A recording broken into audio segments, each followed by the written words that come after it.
Alexander Hamilton was the first United States Secretary of the Treasury. In 1755, he was born in British West Indies.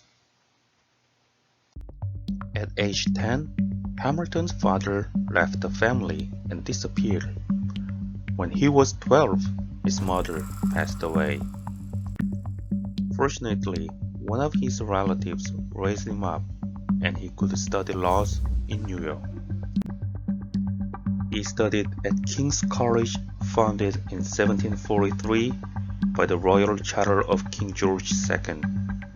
After the independence of the U.S., the name changed to Columbia College in 1784 and to Columbia University in 1896. He defended the rights of colonial residents as he had his own experience in the lower class. When the American Revolutionary War broke out, he volunteered to the army. During the war, he became the adjutant of the Commander-in-Chief, George Washington.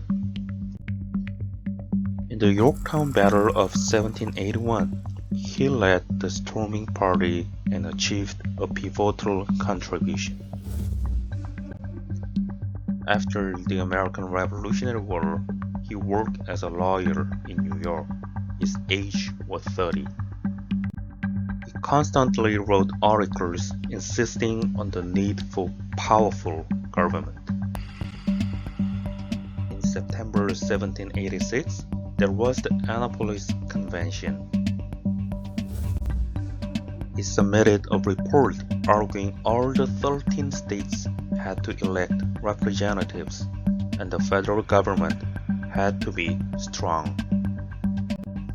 Consequently, the Constitutional Assembly was held in 1787. As the assembly was based on the ideas of Hamilton, he deserved to be a representative. However, his political status lacked influence, and he was the only representative without suffrage in the Constitutional Assembly.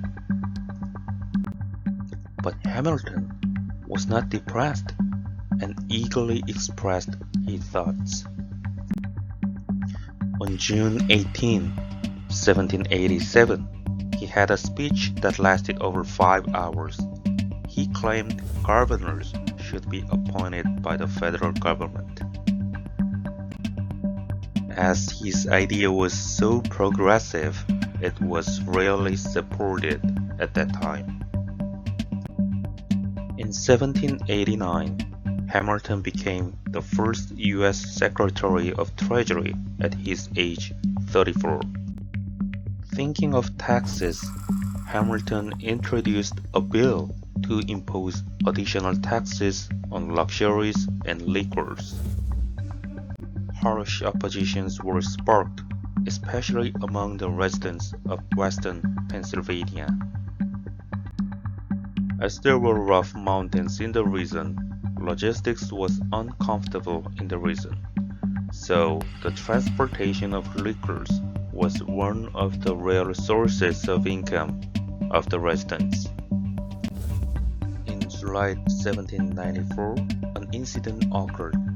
Peasants of western Pennsylvania raided the house of tax gatherer, and it was burned.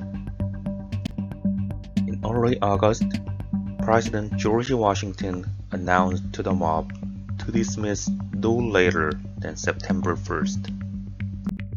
But nevertheless, the situation got worse, and Washington assigned Hamilton to command and suppress the mob. After years of contributions to the country, Alexander Hamilton passed away on July 12, 1804. Why? It was because of the duel with Aaron Burr. Whether or not Hamilton actually shot in the air, not the opponent, he was shot by Aaron Burr. In New Jersey, on 11th July 1804, there was a duel and Hamilton was seriously injured. On the following day, he died. With Benjamin Franklin, Alexander Hamilton is one of the few gentlemen on the U.S. bills.